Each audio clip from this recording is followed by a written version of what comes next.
In our 3rd year of marriage, I got angry with my husband, Marcus, for the first time. The reason was that Elena, the cleaning lady, found a lipstick in his home office. I held the lipstick, demanding an explanation from him. Marcus suddenly exploded. "I've already explained it to you. Who are you putting on that deadpan expression for? If you don't believe me, then let's get a divorce." I nodded, and under his stunned gaze, I pulled out the divorce papers. When handed me the lipstick earlier, I, who had been engrossed in a melodramatic TV show, froze completely. My immediate thought was, impossible. But the lipstick was undeniably real. Elena came to clean the house for 4 hours every afternoon. She didn't know that Marcus never allowed me to stay in his home office for long. Even though I was his wife. Even if I just went in to bring him fruit or milk, he'd chase me out, let alone allow any personal items to be left behind. I picked up the lipstick and looked at it, a vibrant, bold rose red. It was never my style. After left, I sat alone on the sofa for a long time. The TV was still playing the melodramatic TV show, but I couldn't hear a word of it. After a long while, I still turned on the security camera. Marcus's home office had its own security camera system, which I couldn't access, but I could still see from the living room camera who had been there. I scrolled through the video, and soon, the footage stopped on the day I went back to my parents' place. The front door opened, and Marcus stepped in sideways, followed by a petite young woman. "Your home is quite nicely decorated," she said. Her voice was sweet and joyful, like a happy little bird. Marcus didn't answer her question, asking instead, "You're off work so early today. Aren't you afraid your manager will say something?" The girl smiled, leaning softly on his shoulder, playfully saying, "With you to back me up, who would dare say anything?" This scene deeply stung my eyes. During my senior year of college, I interned at Marcus's firm. We had only recently started dating back then. At noon, I specifically prepared a special lunch for him, planning to deliver it when no one was around. Who knew, as soon as I walked into the office, he frowned. "From now on, at the firm, we need to keep our distance. We can only have a superior-subordinate relationship." I was saddened by his coldness and felt down all afternoon in the office. When he got home, he hugged me, consoling me. "After all, I'm the CEO of the firm. If others see me putting my wife into the company, it'll affect how I conduct business in the future. What if other employees want to bring all their distant relatives into the firm later? How would I refuse them?" I wanted to retort, because I had gotten in through an interview based on my own abilities. But seeing how tired he looked, I held my tongue. Not long after, I quit my job. Under persuasion, I simply became a homemaker. But when that girl brazenly said, "With you to back me up," that's when I realized. It turns out the only relationship he didn't want people to know about was his and mine. Marcus took out a lot of snacks from the fridge and went into the home office with Summer. Perhaps because I wasn't home, he didn't close the home office door. He sat at the computer working, while Summer lay on the sofa, eating the snacks he had given her. When she bit open the yogurt, some of it splattered onto the blanket. Summer stuck out her tongue. "Oops, I got the carpet dirty." Marcus was sitting in the deepest part of the home office, and the living room security camera couldn't pick up what he was saying. I only saw Summer smiling sweetly, likely saying something like it didn't matter. When they came out of the home office, Marcus thoughtfully wiped crumbs from the corner of Summer's mouth, asking indulgently, "You've eaten so many snacks. I'll take you for French food later. Will you still be able to eat?" "Of course," Summer said, laughing. "And who?" Yang Marcus's arm. After a heavy slam of the door, silence returned to the world. As I turned off the video, my hands trembled uncontrollably. I had always thought Marcus was a naturally aloof person. When our new home was just renovated, he personally chose all the furniture for the home office. I especially loved the sofa in the home office. It was so soft and light to lie on. So, while he was showering, I lay on the home office sofa, scrolling on my phone, holding a bag of shrimp chips. The look he gave me when he came in, I'll never forget it. It was disgust, loathing. "Who let you in here? Didn't I tell you this is my private space?" I looked up, startled. I didn't spray perfume today, and these shrimp chips hardly have any smell. Before I could finish, he cut me off coldly. "Get out." That night, Marcus slept in the home office. And I cried all night in the bedroom. Afterwards, with my swollen eyes, I comforted myself. Maybe he had severe germophobia, and his home office was his own spiritual sanctuary, which was why he didn't allow anyone to just barge in. But now, he not only allowed a girl to lie on his sofa, eating and watching TV shows, he even personally handed her the snacks. Everything I had used to comfort myself before now seemed like a joke. There were no principles or germophobia. It was just because I wasn't the person he favored. I sat alone in the living room for a long time. It wasn't until dusk fell that I opened my computer and printed out the prenuptial agreement I had already drafted. I had actually drafted this agreement 3 months ago, but I had never taken it out. I was very good at comforting myself, always making excuses for Marcus. Because he was the man I had secretly loved for 4 years in college. Marcus in college was different from other privileged heirs. His academic performance was exceptionally outstanding, and he often represented the school in various competitions. I always saw him shining brightly on various competition stages, hoping his gaze would linger on me for just a moment. That's when my secret crush began. Later, he started dating the most popular girl in our department, but unfortunately, it didn't last long. After graduating college, the most popular girl in our department insisted on pursuing a career in entertainment. Eleanor firmly disapproved of her daughter-in-law being in the public eye, and that's how they broke up. Marcus, utterly disheartened and also to get back at Eleanor, haphazardly chose me. I always believed that as long as I played the role of a devoted wife and mother well, I would eventually see the ice melting. But I had warmed him for 3 full years and never saw the ice melting. But, from the day she appeared, my sixth sense sounded an alarm. She was just like the most popular girl in our department, equally vibrant and passionate. 3 months ago, I had already heard of Summer's name. Summer was an exceptional hire at the firm. She got Marcus's contact information less than 3 days after joining. I secretly looked at their chat history. Summer, and in turn, wasn't scared of Marcus at all. She not only boldly complained about problems she encountered at work but also frequently shared her favorite snacks and trendy eateries with Marcus.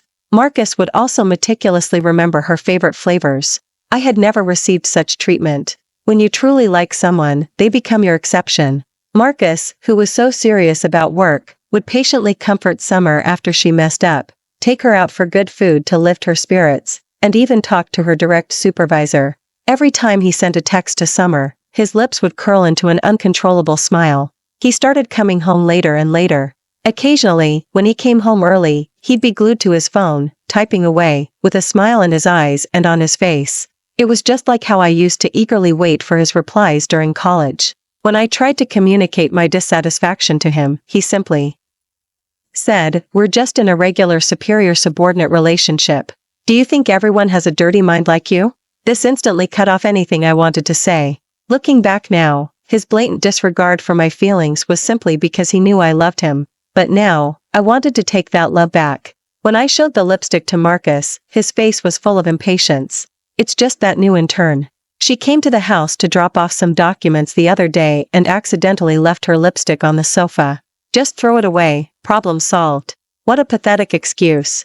Who would drop off documents and accidentally leave a lipstick on the sofa? I didn't say anything, thinking about how to bring out the divorce papers without it seeming abrupt. Seeing my silence, Marcus suddenly flared up. "Yes, I cheated. Who are you putting that deadpan expression on for? Do you dare divorce me?" I said nothing. Under his stunned gaze, I pulled out the divorce papers. "Look at the property division inside. Is there anything else you want to discuss?" "I don't want anything else, just this house. And that 5% share of your firm from when we got married, just cash it out for me then." Marcus froze for a moment, then his expression quickly turned to scorn. "Are you trying to threaten me with divorce, Grace? When did you learn to play hard to get? You live a life of leisure at home every day now. Do you really think you can still have such a good life if you leave me?" I gripped the divorce papers tightly in my hand. "Me, living a life of leisure at home? Do you really think a saint does all the housework? Marcus, what makes you so superior? You were the one who coaxed me into quitting my job and staying home. How dare you look down on me because I'm a full-time homemaker?" Marcus was truly surprised. In our 3 years of marriage, I had always presented a docile and obedient image to him, so much so that he forgot that I once stood out at work due to my intelligence and sharp wit. I managed to become a team leader in just 3 months without any special connections or help, and I could also twist the knife when I no longer loved him. Marcus couldn't retort, so he could only use angry embarrassment to cover his guilt. "Grace, I think you're just bored." I looked into his eyes. "Yes, I've truly had enough of this life. It would be better for both of us if you signed the divorce papers." Marcus stared at me for a long time, as if trying to find a trace of a joke on my face. After a long while, he finally gave up. He snatched the divorce papers irritably and signed them. Then he looked at me through gritted teeth. "Are you satisfied now?" My hand trembled as I took the divorce papers. When I looked at Marcus, there was only endless sorrow in my eyes. This was the man I once deeply loved. The closer someone is, the more they know how to hurt you the most. In my relationship with Marcus, I had also brought up divorce before. Like a child starved for attention, desperately needing a reason to get it. But I was always the one who gave in the end. This time, however, I wouldn't beg for reconciliation. I put the divorce papers away and said calmly, "Let's go." Marcus frowned. "Where?" "To the courthouse, to finalize the divorce." Marcus opened his mouth, wanting to blurt out more sarcastic remarks. But when he realized I was serious, his expression became serious as well. "Grace, you're not done yet. Do you think just because people respectfully call you Mrs. Liu, you actually deserve your current life?" I picked up my bag and went downstairs first, not wanting to say another word to him. Did he really think being Mrs. Liu was some highly coveted position? I was willing to be Mrs. Liu because I loved him. If I no longer loved him, then I shouldn't be trapped by the title of Mrs. Liu. At the courthouse, the staff kept urging us to reconsider. Only when they saw Marcus's and my furious expressions did they sheepishly shut up. We could only finalize the divorce. After the divorce cooling-off period ended, I left the courthouse, seething with anger, and only then realized it was raining. Marcus, holding an umbrella, opened the car door and gave me a cool glance. He seemed to be waiting, hoping I'd beg for mercy so he could magnanimously give me a ride. But I just walked into the downpour, getting drenched as I headed in the opposite direction from him. "Grace, you'll regret this. Even if you cry and beg me like a dog later, I won't come back." I shrugged, enjoying the cleansing rain, and didn't reply. Behind me, I heard the car door slam shut heavily, followed by the angry roar of the engine. From then on, we would go our separate ways. When I got home to pack my bags, I realized I hadn't acquired much during my 2 years of marriage. I used to love dressing up so much. Because he had once said when drunk that no matter how much I dressed up, I couldn't compare to the most popular girl in our department, I hadn't bought new clothes hardly at all. All my belongings fit into one suitcase and a backpack. That same night, I moved to a hotel. I could take my time looking for a house, but I didn't want to live with him for even one more day. I had expected to spend the first night away from home tossing and turning, but as soon as I lay on the hotel bed, I felt sleepy. The anticipated pain and sleeplessness never appeared. Instead, there was a sense of lightness I had never felt before. My feelings for him had long since vanished with each instance of his coldness and mockery. What I couldn't let go of was merely my own obsession. I slept until noon. When I woke up, my phone had over a dozen missed calls. I rubbed my eyes and opened my call history. All the calls were from Eleanor. Eleanor didn't like me, just as she hadn't liked the most popular girl in our department. But unlike the most popular girl in our department, I was her legitimate daughter-in-law. So she had even more reasons to make my life difficult. Because I didn't answer, Eleanor sent a barrage of voice messages. Opening the audio, her dissatisfied voice came through. "Grace, why aren't you answering your phone? It's not that I'm lecturing you, but you're not working and have nothing to do at home every day, so don't sleep in all the time. Get up and move around more, it helps with getting pregnant. Remember to remind Marcus to go back to their family home next week for his grandfather's birthday. You should drive then. Marcus works so hard every day, and it's a 4 or 5 hour drive back. He can't handle being so tired. You're always enjoying leisure at home, so it's fine to be busy once in a while." After listening to those voice messages, I curled my lips into a sarcastic smile. Eleanor was always like this. Seemingly intimate voice messages actually contained disdain for me. When they initially coaxed me into quitting my job to take care of Marcus at home, he and his son worked in tandem. The moment I resigned, they immediately hired a nanny who only cleaned the home office, leaving me to do all the cleaning the house, laundry, and cooking alone. But truly, once you become a homemaker, you realize that cleaning a spacious 3-bedroom apartment can be utterly exhausting. Now that I was divorcing Marcus, I didn't give Eleanor a pleasant look either. "Auntie, if you think I'm living a life of leisure at home, why don't you try firing your nanny? From now on, you can call Marcus directly to discuss his matters. Don't bother me." Marcus's mother quickly sent another long string of voice messages. It was nothing but yelling and calling me rude and ill-mannered. I instantly replied, "Your son and I are already divorced. Old hag, don't make me slap you." She didn't act like an elder at all, yet she constantly used her status to pressure others. I had been annoyed with her for a long time. As a result, my parents called that evening. To keep them from worrying, I hadn't told them about the divorce yet. But since things had late, I just had to face it. My parents were called by Eleanor. Everyone sat around the sofa, drinking tea and exchanging pleasantries. When she saw me open the door and come in, Eleanor warmly greeted me. It was as if none of the unpleasantness from that morning had happened. But then again, she always acted one way to your face and another behind your back. Grace is back. Oh, I always say there's no lingering resentment between husband and wife. Grace just has nothing to do at home every day since she's not working, so she gets bored and argues with Marcus. It's good she went to stay out for a bit. Now that she's cooled off, she should come home. Young people throwing tantrums just don't know how to be considerate. Your parents are getting on in years, and it's so inappropriate to trouble them to travel back and forth for you. On the surface, her words were polite, but in reality, she was accusing me of being thoughtless. Because my tantrums made everyone worry. I had heard such remarks many times before. But thinking she was Marcus's mother, I swallowed my grievances, no matter how upset I was. Marcus sat primly on the sofa, waiting for me to apologize and yield to his mother as usual. What a pipe dream. Eleanor always thought her son was a treasure, and anyone who married him was marrying up. When we got married, she humiliated me at the wedding. Not only did she refuse to drink the tea I offered for a long time, but she also constantly put me down during her speech, repeatedly emphasizing Marcus's hardships. She completely ignored the fact that I had come to a strange city for Marcus, all alone, with no family or support. In the early days of our marriage, Marcus wasn't entirely dispassionate towards me. We even discussed going to Norway to see the aurora borealis for our honeymoon. But after Eleanor found out about it, she kept saying there was nothing good about going to Norway since it was so cold. She forcibly changed the honeymoon destination to a city she wanted to visit. The accumulation of such small things made me more and more depressed. I felt like I had a lot of pent-up anger with nowhere to release it. I complained to Marcus a few times. At first, Marcus would tell me to just tolerate it. But as time went on, he only sided with his mother. It wasn't easy for my mom to raise me with such hardship. What's wrong with having a little more patience and tolerance for elders? Why are you so petty? I felt extremely wronged. He completely disregarded my feelings. Because he knew that no matter how much his mother caused trouble, I wouldn't leave him. It was from that moment on that the relationship we had painstakingly built completely collapsed, never to be rebuilt, with each instance of him avoiding mother-in-law conflicts or directly siding with his mother.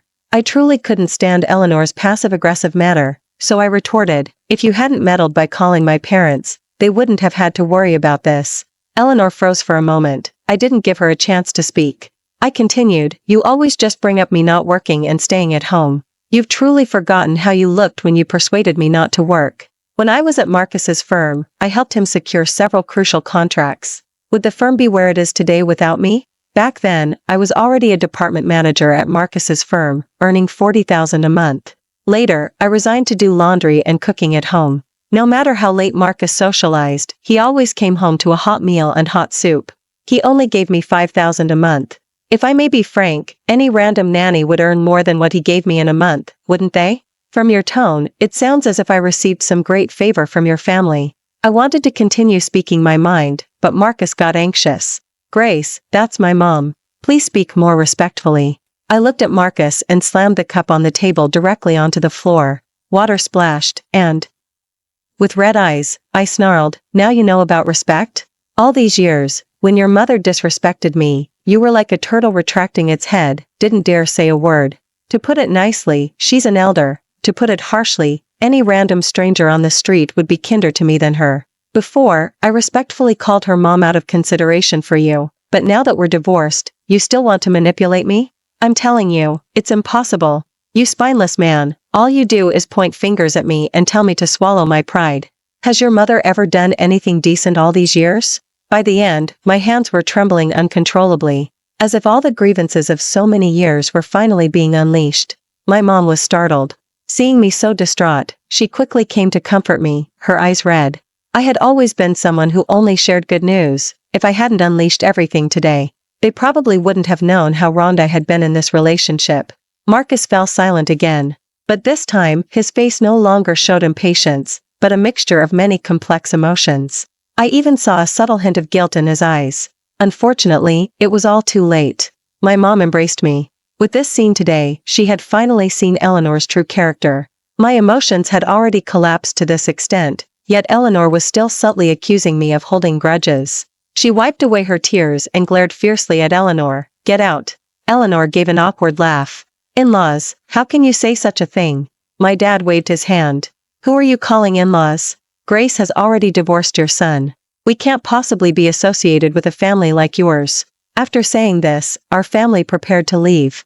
Marcus rushed forward to explain, Mom, Dad, it's not like that. Listen to me. My mom reached out and slapped Marcus.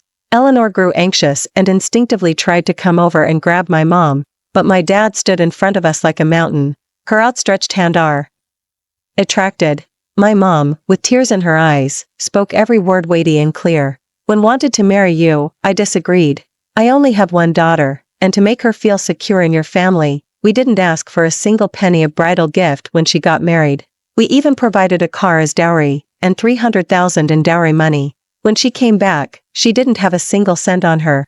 Her entire dowry went to subsidize your family. Marcus, what did you say when you married my daughter? Did you think our family was easy to bully, that Grace had no one to back her up?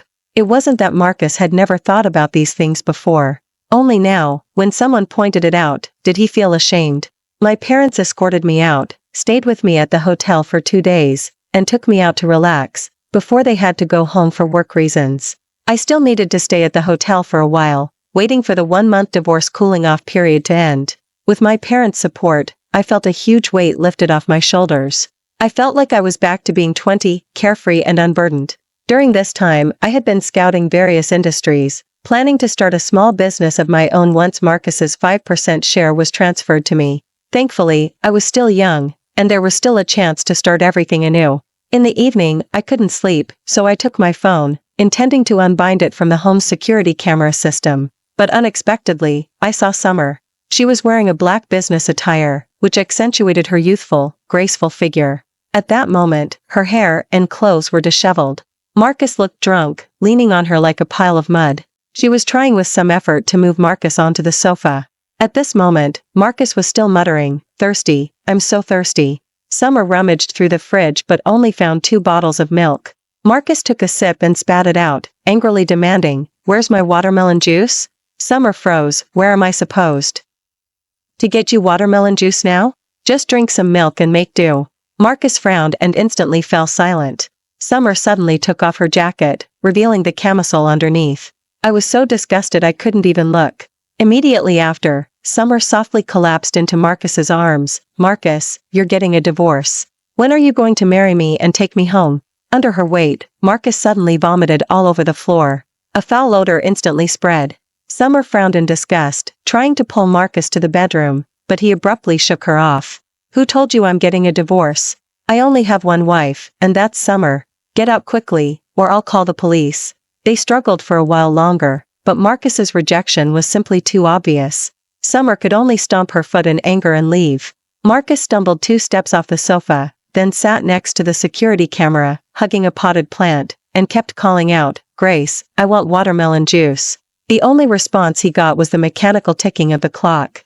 If you ask me, Marcus was just spoiled. Before, whenever he came home drunk, I would always prepare a cup of freshly squeezed watermelon juice for him, which would alleviate the taste in his mouth after drinking. He never saw these good deeds before. Now he was pretending to remember the past. What surprised me, however, was that I thought Marcus would be eager to be with Summer after the divorce.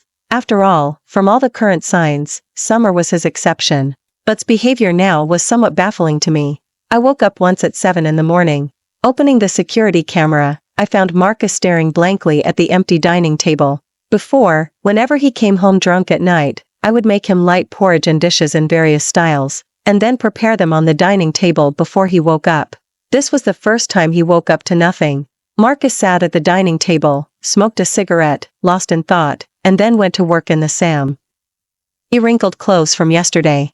That afternoon, I also received a call from the firm's finance department, asking me to handle the asset distribution. As soon as I entered the main gate, I ran into Summer. When she saw me, her gaze held undisguised hostility. She cornered me in the break room, speaking with a hint of superiority. "The firm's afternoon snack every Wednesday is blueberry cake. Do you know why?" I raised my eyes to look at her. Her face showed undisguised triumph.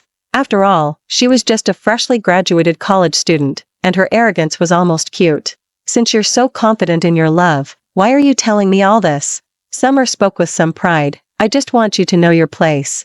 since you're divorced, don't keep bothering him. In's heart, you are nothing more than a nanny. This was her staking her claim. I smiled. And what about you? What right does a mistress who interfered in someone else's relationship have to judge me? You're not the only young and pretty girl in this world. Believe it or not, if I were to post online about you interfering in someone else's relationship, not only would you be out of a job, but it would also damage Marcus's firm's reputation. Tell me, if it came down to you and his career, what would Marcus choose? If you're smart, don't provoke me. I really don't know why you, a third party, are acting so arrogant. If you dare to cross me again, tomorrow I'll make everything you two scumbags have done known to everyone. I glanced at Summer's ashen face, pushed her aside, and walked out of the break room. Just as I finished speaking with the finance department, Marcus rushed into the firm. It looked like he had just finished a discussion with a client. I don't know if he was out of his mind, but he actually tried to put his arm around my shoulder. When he saw me pull away, a flicker of hurt crossed his eyes, but he still looked at me with eager anticipation. Grace, I know I was wrong. Can we start over? Fr. Now on, I won't let my mom interfere in my life, and I'll fire Summer. Summer, who had just followed him, heard this and ran off with red eyes, but didn't even spare her a glance. I sneered, you don't really think everyone likes the prodigal son returning, do you? If you need a nanny, go to a recruitment agency. Don't bother me. Marcus seemed unaccustomed to my directness and instinctively wanted to lose his temper but held it back. Grace, I've realized my mistakes. What else do you want? Why have you become like this? I looked at him. Yes, why indeed? Marcus guiltily turned his head away. For a long time after that, Marcus followed me like a persistent nuisance, even resorting to the act of delivering flowers in the rain. He was drenched, but I walked downstairs holding my umbrella. A flicker of joy passed through Marcus's eyes. Grace, I knew you still cared about me. I took his flowers, threw them on the ground, and laughed with my hand over my mouth. Marcus, you really look like a dog right now. The expression on his face was priceless. People are very selfish, they instinctively choose what benefits them most. It wasn't that he didn't understand that Summer only loved him for his money. It was just that at that time, he had me as a devoted wife and mother at home, so he shamelessly sought the feeling of first love with Summer. Now that there was no one providing meticulous care and effort, he naturally felt unaccustomed to it. Marcus loved only himself. Later, no matter how much Marcus bothered me, I no longer paid attention to him. I blocked all his contact methods, leaving only his phone number. Not out of lingering affection, but to send him a text message after the 1-month period to notify him to come to the courthouse to pick up the divorce certificate. Marcus still wanted to reconcile. I smiled and threatened him, if you keep bothering me, I don't mind posting about the three of us online and letting everyone comment. Let's see if anyone will still want to do business with your firm then. He fell silent, the light in his eyes dimming bit by bit. After receiving the asset distribution, I went home to live with my parents and opened a dessert shop I liked. Life was ordinary but warm. I heard news of Marcus again a year later, from our mutual friend. I heard that after Summer was rejected, she became furious and directly leaked confidential documents of a major company contract, causing Marcus to lose a lot of money and the firm to suffer a significant setback. Marcus, completely disregarding their past affection, sent Summer to prison. Marcus wasn't doing much better. The firm's financial collapse led directly to its bankruptcy and acquisition by a larger company. He went from being a CEO to a department manager without real power. Eleanor forced Marcus to go on blind dates every day, making him so angry that he didn't want to go home and would instead drink heavily outside after work. With her son no longer as glamorous as before, Eleanor also fired the nanny and became a true homemaker, having to personally condescend to cleaning the house every day. Hearing these words, I couldn't quite articulate my feelings. At first, I felt they deserved such an outcome, but reflecting on it at night, I couldn't help but feel a sense of poignant irony. Life truly is a case of what goes around comes around. And ultimately, it proved Marcus's own words right. People must eventually take responsibility for their actions. But none of this had anything to do with me anymore. Without needing to depend on a man, I would eventually become my own light. Thank you for watching today's story. If you enjoyed this video, please give it a like and share it with your friends. We look forward to hearing your thoughts in the comments. Feel free to share your perspectives, and don't forget to subscribe to our channel for more exciting stories. See you next time.